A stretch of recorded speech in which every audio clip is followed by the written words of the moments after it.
The Self-Publishing Advice Conference, SelfPubCon 2025, brings indie authors from around the world together for 2 days of insight, inspiration, and connection. It's live online October 18 and 19 and free to attend. Get early access to our international competition and all the latest conference updates at selfpublishingadvice.org/conference-2025. Welcome to Self-Publishing with ALLi from the Alliance of Independent Authors. This week, it's our member Q&A, where ALLi members have their most pressing publishing questions analyzed and answered. And here are your hosts, Ronn and Sacha Black. Hello, and welcome to Self-Publishing with ALLi. This is the member Q&A podcast, where we answer all of your self-publishing questions, from coming up with ideas for your novel all the way down to marketing it and negotiating contracts and rights licensing and all that good stuff. I'm Ronn, and I'm joined by Sacha Black. How are you, Sacha? Hello. I'm good, thank you. How are you? Hey, I'm fantastic. Just continuing to write and publish. You know, I mean, it would be weird. It would be malpractice if I wasn't doing that, being a host of this show. 100%. I'm just coming back to the desk after a couple of weeks in my warehouse, packing and shipping out pre-orders. So I'm now back and I have so many things I need to write. So, yeah. I know. I don't know if you have this problem. I'm sure you do. I'm probably, everybody listening to this probably can relate. But like, sometimes I really struggle between like writing and then like the business and marketing side. Like I really have to be deliberate about sitting down and writing, because honestly, the business and marketing could be a full-time job at my it is. where I'm at now. Yeah. So the way that I structure my business, I would say I have a lot of the team now doing all kind of the production end, a lot of the marketing as well. I end up at the top end making strategic plans and kind of creating the vision and obviously writing the books. But a lot of the stuff I have had to give up a lot of the business stuff and get the team to do it, just because there is not, it does become more than just you as a job, I think. Yeah. And before you had your team, how did you manage it? Well, coffee and not much sleep. Coffee, the patron saint of writers. Yeah. Right? Yeah. No, like, honestly, really unhealthy balance. Like, I don't think there was any balance. I think I was probably not very good at keeping my house clean and tidy and things like that. I worked too many hours, and I think balls got dropped. And things didn't happen, and you can only do what you can do. So things would happen slowly. And then you bring on the team, and then things start speeding up again. So, yeah. Yeah. I've got a pretty, something that's worked for me. I feel like I'm always changing my routines, but I kind of have a schedule. So like on certain days, I've got a certain minimum of things that need to be done. So like I sat down and I made a list of what are the bare minimum things that I need to be done, that I need to be doing on a daily, weekly, monthly basis to keep the business running and to make sure that, everything is in tip-top shape. Ads, that I'm getting stuff out to different marketing venues, that, I'm doing the bookkeeping, or I have somebody help me with the bookkeeping, but overseeing that. Right. And then also like the minimum number of words I need to do. And so every day I know exactly precisely what I need to be doing to do that. And so before I do anything that day, that's what I do. Right? Remind me, you've done your Clifton Strengths test, right? Yes.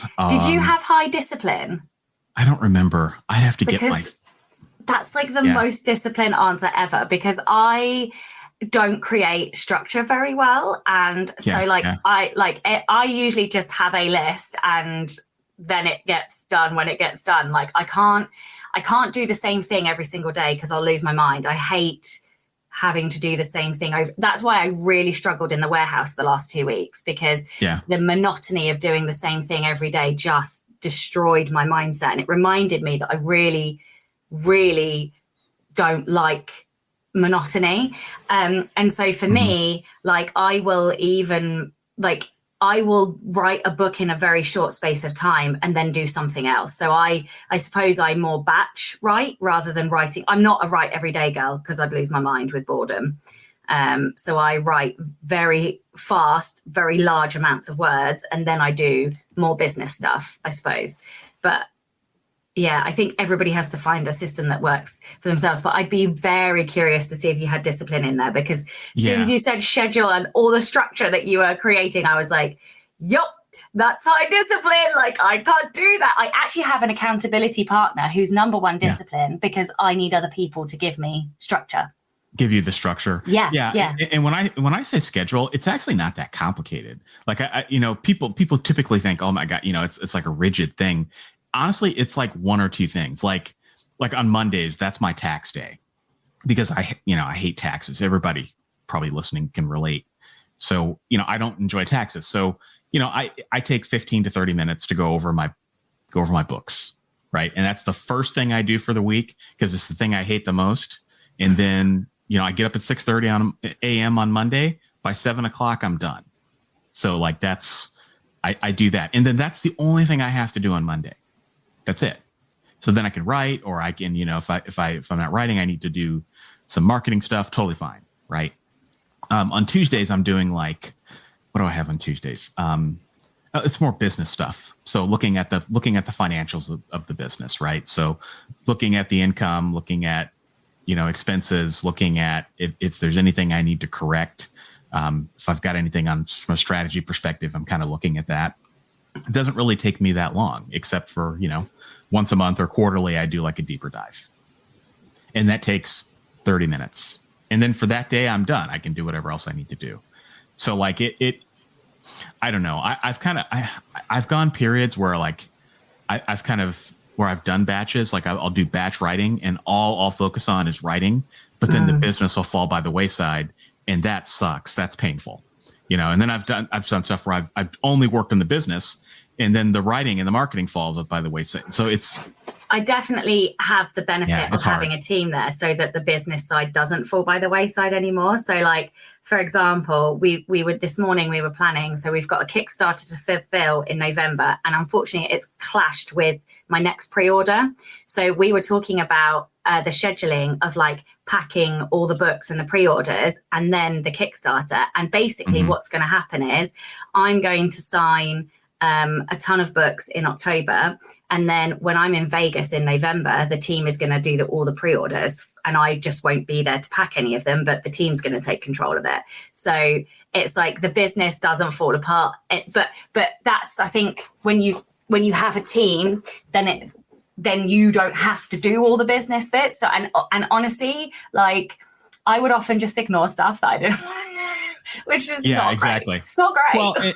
Well, but that's sometimes what you have to do, right? I mean, sometimes there's only so many resources that you have. Yeah. Right. And you especially if you've got a family, if you're doing other things, and I've just learned to not feel so bad when I fall off the wagon. It is what it is. I think the other thing that I have get back on it.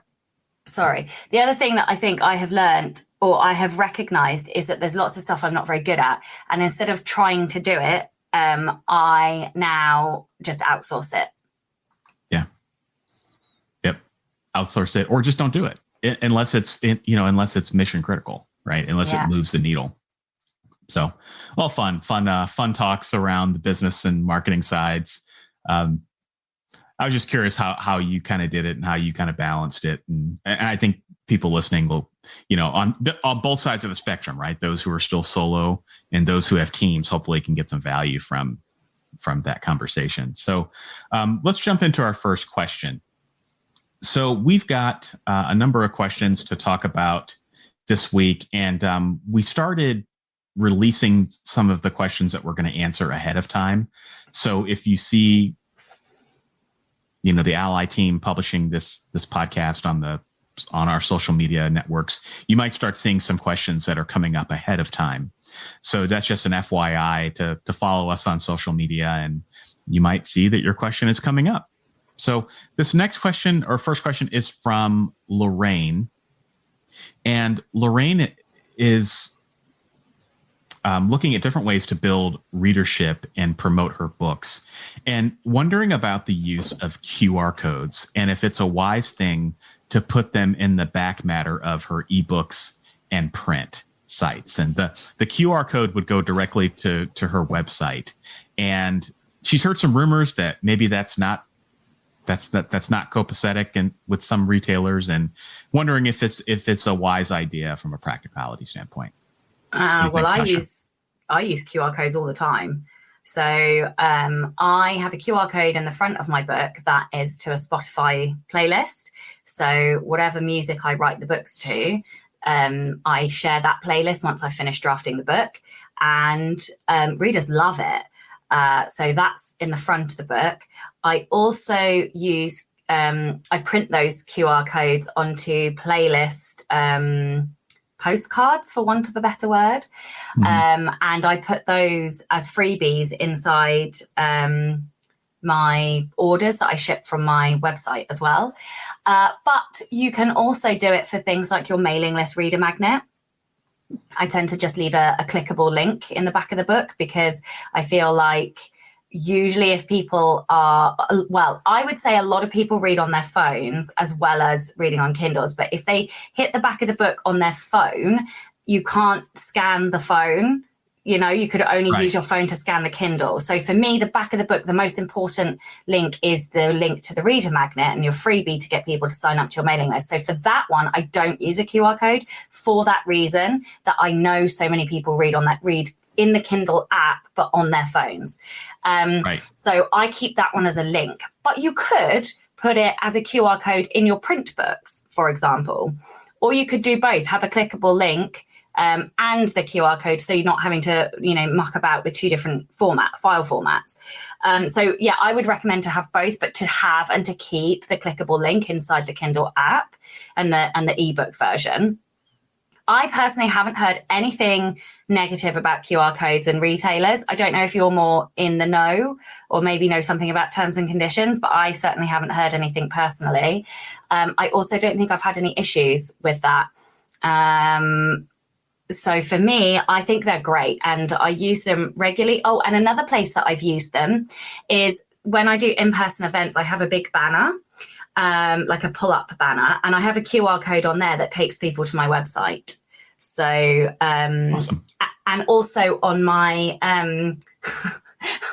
if only people could see what I'm doing. I have a t-shirt uniform that I wear at events, and I put a QR code. Sorry, everybody listening. But I put a QR code on my boob so that I can tell people to scan my boob because it's funny, right? So, and then that takes them like either to a book or a website or wherever, because it's a funny thing to make people laugh and, whatever. So I use them like that as well.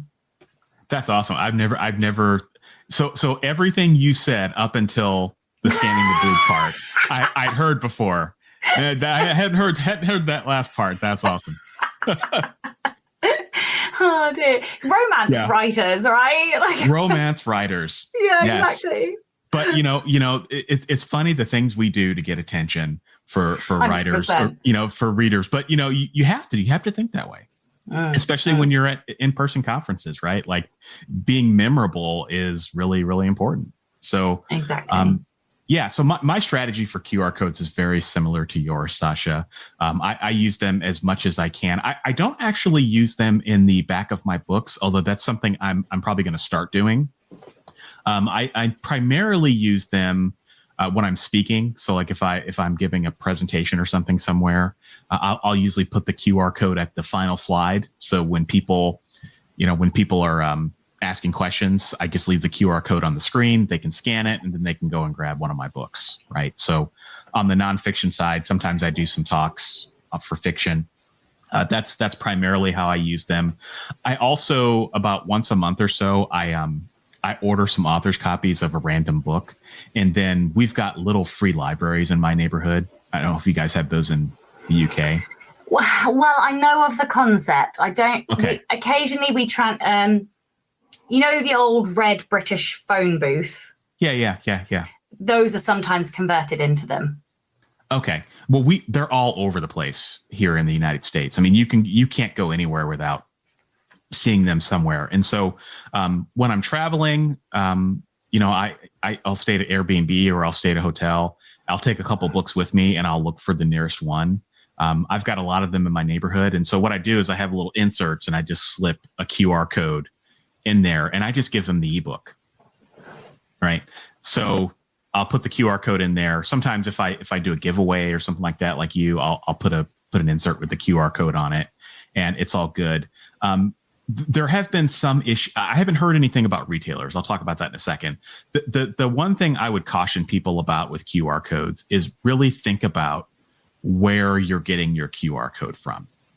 So get it from a reliable place. If you get it from a free place, make sure that it's a place that's going to be around in 10 years. Because one of the problems with QR codes is they can expire. So I made the mistake a few years back when I was first experimenting with QR codes. I found this site that offered really cool looking QR codes. Like, normally they have a certain look to them, but these you could kind of do like little designs, and they had like little dots, and it was just they looked different, and I liked that because it was more memorable. So I got a bunch of QR codes done, from this site, and then only to find out that it was a free trial, but only to find out that once the free trial was over, they deactivate all your QR codes until you pay for a subscription.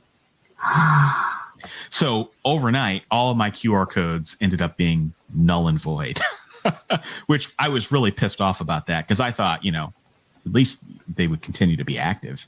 But I didn't read the fine print. So I ended up having to go back and redo and reissue a bunch of QR codes in all the places where I had used the other one. So just be careful about that. That's how they get you. So just make sure, I use Kindlepreneur these days. I use Canva a lot. Yeah, Canva is fine. Canva is going to be around in 10 years. Kindlepreneur is going to be around in 10 years. Like use a reputable site to generate them. And then, I'm a big fan of giving the link along with the QR code. But another thing you could do too, when you were talking about that, Sacha, like the either or, is Vellum does allow, if you use Vellum, and I think Atticus does this as well, they allow you to change the look and feel of a page in the ebook version versus the print version. So for your print version, you could, have a QR code and the link. And then for the ebook version, you could just have the same version of the page, but without the QR code. So it's not as awkward. But just a thought. I mean, that does create a little bit more complication in your process, but yeah. And for someone who will very quickly mess up which file is which. Exactly. So you really kind of have to be a detail person, but I think it's probably easier just to put both of them in there, and then you don't have that way. You never know how or when somebody's going to read it. Yeah, so that's what I would do if I was doing it, but now my team are doing it. Maybe we could do two different ones because they have I try and work with people who are good at the stuff that I'm bad at. Yeah. So they might actually keep control of the version control better than I would. Yeah, and it does make me wonder, like, what the future is with QR codes. It feels like society-wise we're moving away from smartphones. Like that hasn't happened yet, but I think that's coming. So I'm very curious, like 10 to 15 years from now. I'm not sure. It feels like things are becoming more wearable. I don't know if you saw Meta just released a new smart glasses. That is, it's a new smart glass. I mean, I don't know if it's going to catch on or not, but it's kind of got a lot of the benefits of their Quest headset, but it's a pair of glasses that you can get with prescription lenses. I make that sound way cooler than it actually is, probably, but I think they're trending in that direction. So, yeah, and then the next one, it will be chips next, wearables, and then chips. Yeah, that's where I get off the bus. I'm going to get a chip. But who knows, right? Like if you had asked somebody in the year 2000 what technology would look like, they probably would have had in their head some version of a giant computer, right? I don't think people were thinking computers were getting smaller. Maybe they were at that point, but it's hard to know where we'll be in the year, 2035. So just something to think about. I always like to think about the long-term potential of any tool I'm using. And I think the long-term outlook of QR codes is good. It's just more of a thought on my end than anything else. Okay. Next question is from Keith. Keith says, let's see here. I have written 4 books in the past, 3 of which are published by a publishing house, and therefore I did not get involved in the distribution. For my 4th book, it's self-published, but apart from selling copies to those with a known interest in the topic, I do not know how to offer the book to the wider world. What are your thoughts? Well, this kind of feels like the how do I sell books 101 question. And I feel like in this day and age, that question, or the answer to that question, has both gotten wider and smaller at the same time. So I'm going to answer in brief the most obvious and then give some other options. So the real question goes back to this member, which is, what is the goal? Is your goal to sell a ton of books, make a load of money, write full time? That will lead you to a different type of marketing than trying to make really good connections, not worrying about needing to sell thousands and thousands per month, but just, wanting to do a few or so on and so forth. So let me actually answer the question. If you want to sell thousands and thousands of books, then the real thing that you need is visibility. The 2 most obvious ways to get visibility in this day and age are ads, paid advertising. And the big ways that you can do that are Facebook ads, Amazon ads, BookBub, pay-per-click ads, and also BookBub featured deals. There are other things like Google ads and, TikTok ads and et cetera. Those I have less knowledge about and less knowledge about their effectiveness. So those are probably like the big, broad brush, very obvious ones. The other main way to get big visibility in this day and age is social media. Or some form of content marketing. Now, I think content marketing for fiction books is a lot harder than content marketing for nonfiction. With nonfiction, we've got really good examples of like ambassadors and things in ALLi. Like, for example, Joanna Penn has had her podcast running for 15 years. That's a form of content marketing. I used to do content marketing for my nonfiction on my podcast. But I think for fiction, podcasting is harder. I don't think as many fiction readers are listening to podcasts as they are perusing social media. Now, if your goal isn't to sell thousands and thousands, then there are lots of other things that you can do that won't necessarily give you metric loads of money, but will give you some money, give you connections. So, for example, in-person events. You could go and do genre-based in-person events. I did Rare London this year. There are Rare is a romance event, so you wouldn't have to necessarily do a romance one, but you could do one that's relevant to your genre. You could, if you are a children's writer, you could try and connect with schools to do in-person events in schools. There are lots of other things, like you could go to local festivals and set up. You could try and make touch base with local bookstores and have a little stand in the bookstore where you're signing books on the day. There are lots and lots of different ways in which perhaps if you've got a location base. So I remember there was I don't know if Adam's still a member, but Adam Croft did a location-based crime series called the Rutland something crime series. And Rutland is basically the smallest county in England. And all of the independent bookshops in Rutland and also the surrounding counties went feral for his books. And then he was able to do like in-person events. They all wanted the location base. So there were like, I guess like cafes and all of the, the local outlets. That was what he did. So obviously, without knowing exactly what the genre is and what kind of book it is, it's hard to give very, very specific advice. But essentially, you just need to think outside the box. Like, where can you meet people? Well, that's probably where you need to go if you want to make connections with readers. If you want mass marketing, then at the moment, the two most obvious are what I said, paid ads or social media. I don't think there's something else big that you could do. I mean, you could do a Kickstarter. That is another way, but there's so much work involved in a Kickstarter. And also you do have to drive traffic to Kickstarter. Kickstarter will provide you with some traffic, but the more traffic that you can push to Kickstarter, the more traffic they will push to you. So I don't think that is the easiest option, but that is, you know, some kind of crowdfunding platform. But then you've still got the same issue of you need people to be able to see that you're doing a crowdfunding campaign. So yeah, I don't know if that kind of covers most of the bases, I think. Yeah, I that's pretty thorough. You know, from a execution standpoint, there are a number of different print on demand providers that you can use, right? So we at a minimum recommend KDP, which is Amazon's publishing arm, and IngramSpark at a minimum. But there are also other providers out there. There's Lulu, there's BookVault. Just, look at the ALLi partners in terms of who offers print on demand, and that's a whole nother conversation about how to utilize that. But yes, Sacha, I agree with everything you said. Spot on.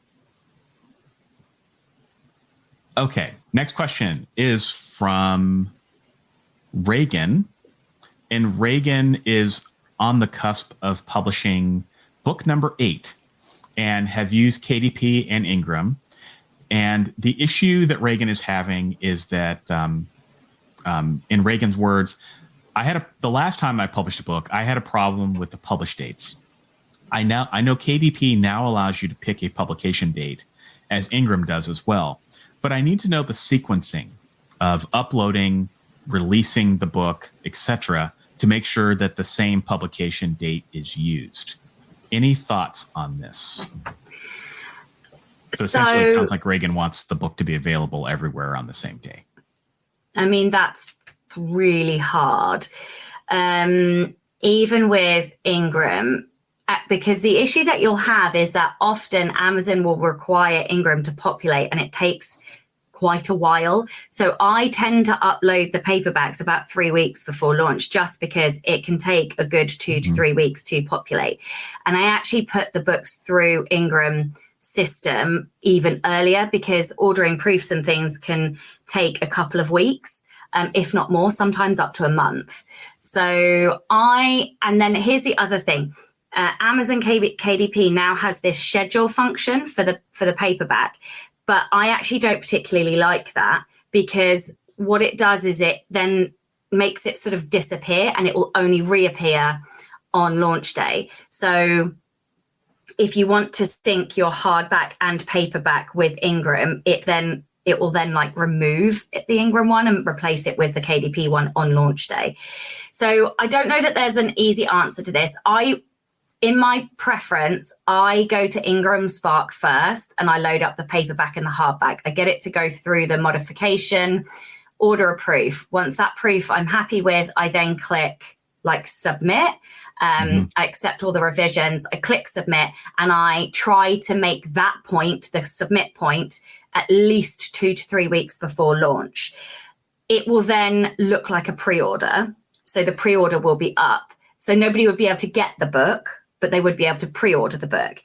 The other reason for doing this is because Amazon are notorious for not allowing hardbacks to show up for pre-order for quite some time.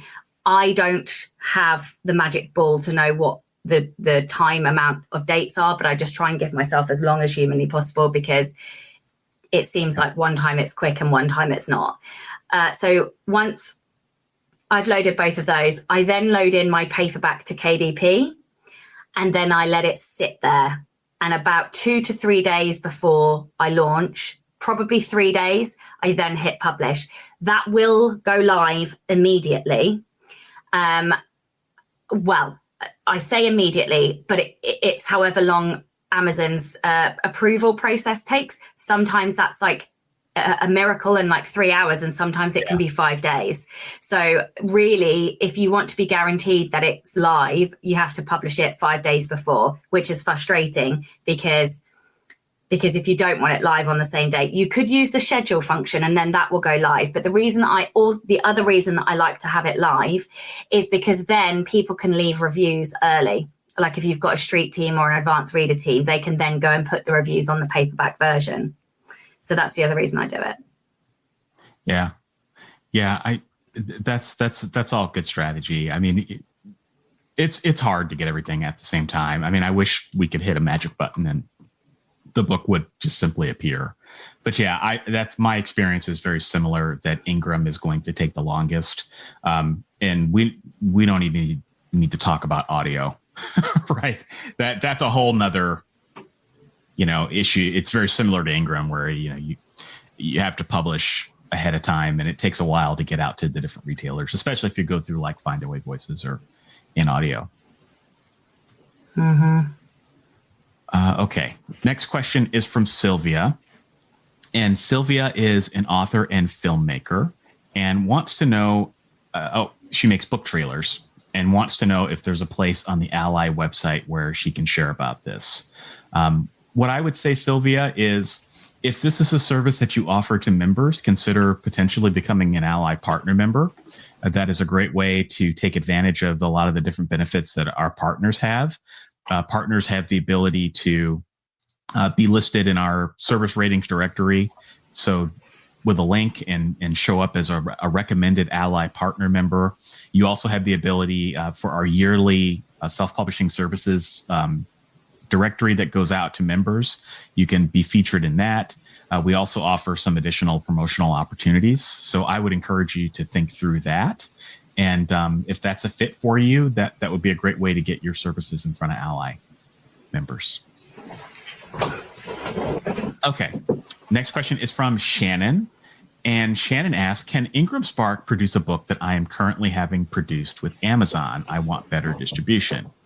I think the short answer to that is they can't produce the book for you, but they can distribute it. So yes. Anything to add to that, Sacha? Yes. They will require different files. You can use the same interior, but the exterior cover file will be different, and you need to use their IngramSpark cover template generator. Just type that into Google, and then you'll have to get your cover designer to just slightly resize the file. Yeah. Yep. And you'll need, if you're doing a trade paperback, that's true, but then you also need a different file for a dust jacket if you're doing a dust jacket as well. So just keep that in mind. And gosh, I don't know why I'm blanking on this. When I do Ingram paperbacks, I believe you can use the same file. Like if you're doing a trade paperback and then you're doing a case bound hardcover, I believe you can use the same file. But if you're using, but again, if you're doing a dust jacket, then you need a separate file in addition to your trade paperback and hardbound cover. I don't know, because the case bound, I think the spine would be different because they've got the indentations with the thing that bends. So I think it would be a few bigger. I think that's a question for a designer. Just give them the files and let them tell you. Ask your designer, and regardless of what we say, always order a proof. Right? Oh my gosh, yes. And if the proof doesn't look right, then get your designer's phone number and call them right away. Although I don't know if there are any designers that take phone calls, so you may have to just email them. But that's a 5-alarm fire if that's wrong. But I seem to remember when the last case bound. Or the last hardcover I did, I seem to remember that's what we did, but don't quote me on that. Okay, so final question, and this is from Casey. And Casey, it's a bit of a longer question, but Casey initially went through IngramSpark and now sees her book listed on Amazon as well. And she says, pardon my naivete, but I never submitted to Amazon. I'm assuming if someone purchases, they're actually purchasing from IngramSpark. I read an article on Ingram and Amazon KDP, and ALLi's recommendation is to use both. And after the explanation in the article, it would be a wise decision since both platforms serve different audiences, and I would get a higher royalty when someone purchases my book through KDP. She just wanting a gut check. Is she on the right path? Does this make sense? Assuming it's a she. I don't want to assume, but yeah, I think so, because Ingram can distribute to a ton of places, including Amazon. So that is why. It's just like if you go through IngramSpark, then your books are technically orderable through Waterstones. So they'll be on the Waterstones website, even if you haven't submitted to them directly. Yeah. And the benefit of going through both is that they are technically, for all intents and purposes, separate universes. Where the universes overlap is Amazon. So if you publish your book on Amazon KDP, it's available on Amazon. And I think Amazon might have a couple of retailers that it uses. I can't remember who they are, print distributors, but that's it. You're, for the most part, 99% of your sales are going to happen on Amazon. But if you publish on Ingram, Ingram does distribute to Amazon. But as Sacha pointed out, they also have the Ingram catalog, which is a worldwide catalog that virtually any bookstore that's signed up to use Ingram in the world can potentially order your book. You can't get into that catalog if you're only distributing your book through KDP. So this is why we recommend that you publish through both, because you essentially make your book available to anyone who potentially wants to buy it. It doesn't mean bookstores will buy it. It doesn't mean Waterstones will order a bunch of your books, but it means that they can if readers ask for it. Okay. Well, we are at the bottom of our question pile for the month. We will be back next month with some more questions. And one of the things that Sacha and I talked about episodes moving forward is we are going to start theming our episodes. We're going to try that for a little bit, and we'll announce the theme of the first of our first theme. We'll probably announce it in the member forum. That probably sounds cool, Sacha. Unless you have a theme you want to talk about, we can announce today. Anything that jumps to mind? My favorite is marketing. I was going to say the business end of indie, but I think maybe that's less.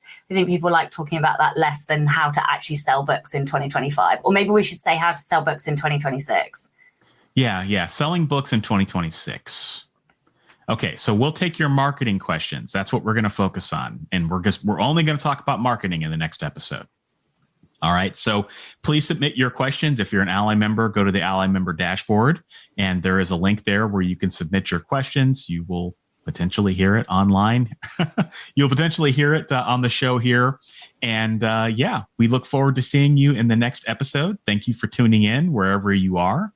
We'll be back next month. This has been Self-Publishing with ALLi. I'm Michael Ronn, joined by Sacha Black. Talk to you soon. Bye. You've been listening to Self-Publishing with ALLi with Michael Ronn and Sacha Black.